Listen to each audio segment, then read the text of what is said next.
இல்லை சார், இதுக்கு முன்னாடி நான் இந்த மாதிரிலாம் இங்கே இந்த போடியம் முன்னாடிலாம் இன்னும் பேசினேன் இல்லை, நான் கொஞ்சம் பயமாக இருக்குது.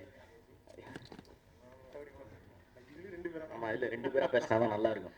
நான் ஃபஸ்ட்டு வந்து கன்ஃபர்ஸ் பண்ணிடணும். இங்கே வந்து அது வந்து அந்த ஒரு சீன் வந்தேன்னா அது ஆக்சுவலாக ஒரு 30 செகண்ட் தான் இருக்கும். ஆனால் அதுக்கே நான் ஒரு 7 டேக் எடுத்திருப்பேன். ஒரே நிமிஷம், ஆக்சுவலாக 30 செகண்ட் தான் அவங்க வராங்க, 7 டேக் எடுத்தது விஷயம் இல்லை. அந்த 30 செகண்டில் 29 செகண்ட் கத்திக்கிட்டே இருக்காங்க தேட்டரில். அவங்க கத்தி முடிச்சு பார்க்கறதுக்குள்ள அந்த சீன் முடிச்சு போயிருது.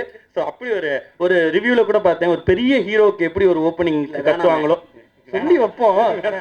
அப்புறம் பிரஸ் மீட் பரிதாபங்கள்னு ஒன்று போடுவாங்க அடுத்த வாரம். அது மறந்து போச்சு ஆக்சுவலாக.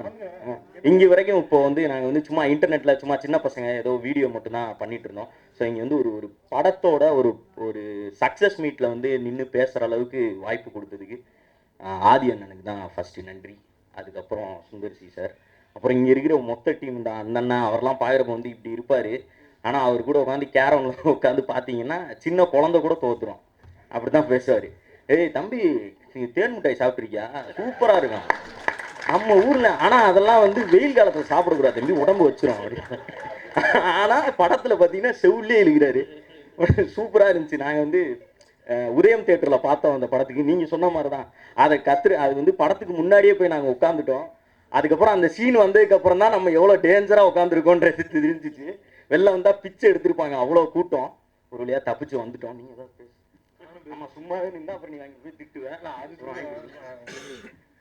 முதல்ல இந்த மாதிரி நான் வந்து இப்படி ஒரு இடத்துக்கு நான் வருவேனே நான் எதிர்பார்க்கவே இல்லை. ஏதோ யூடியூப்ல இப்போ வீடியோ பண்ணிட்டு இருக்கோம், இந்த மாதிரி பார்க்குறாங்க, நல்லா இருக்குன்னு சொல்கிறாங்க, அவரோட நின்றுவோம்னு நினச்சேன்.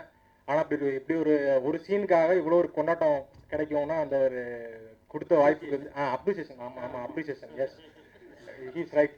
அந்த இது அப்ரிசியேஷன் வந்து கிடச்சிருக்கு. என்ன சொல்கிறது, அந்த மாதிரி வாய்ப்பு கொடுத்த ஆதி அண்ணனுக்கும் சிந்திச்சு சாருக்கும் ரொம்ப நன்றி.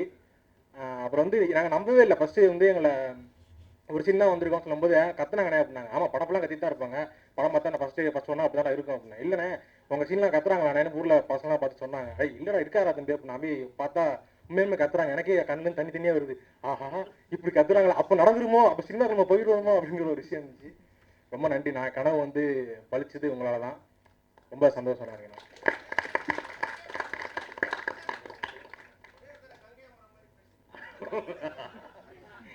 அண்ணே ஐயோ நீங்க பேசணுமாண்ணே? நான் கம்பெனிக்கு நான் வேணா கூட சேர்ந்துக்கிறேன் சார். அதாவது இந்த படத்தை பத்தி இது எந்த அளவிற்கு ஒரு நல்ல படம் என்று நீங்கள் நினைக்கிறீங்க? படம் என்றால் சினிமாவில் கலந்ததுதான் படம். படம் என்பது சினிமாவில் கலந்ததுதான் படம் என்பதும். படத்தில் நானும் அண்ணன் அவர்களும் கோபி அவர்களும் சேர்ந்து படம் பண்ணிய போது அந்த ஆழத்திலேயே இல்ல பண்ணுவோம்ல, அதனை முகரே முழுசா கூட பார்க்கலையா? இல்ல தம்பி பண்ணுவோம்ல சொன்ன வந்து. எஸ், அப்புறம் இன்னும் வரதே கேளுங்க. வேற இசையை பத்தி இந்த படத்துல எந்த அளவுக்கு மியூசிக் எந்த அளவுக்கு இருந்துச்சு? முக்கியமா அந்த மியூசிக் என்பதும் இசை என்பதும் ஒன்றுதான். இசையில் கலந்ததுதான் மியூசிக். மியூசிக் என்பது தனியல்ல, இசையில் கலந்ததுதான் மியூசிக். மியூசிக் மட்டும் தனியாக இருந்தால் நல்லா இருக்காது, இசை மட்டும் தனியாக நல்லா இருக்காது. மியூசிக் இசையும் சேர்ந்ததுதான் நல்லா இருக்கும். நானும் கோபி அவர்களும் அந்த ஆழத்துல ஸ்கிரிப்ட் எழுதும் போது இசையில தான் எழுதுவோம்.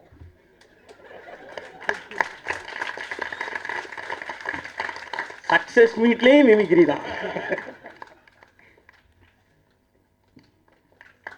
Thank you Gopi and Sudhakar. திரைப்படத்தின்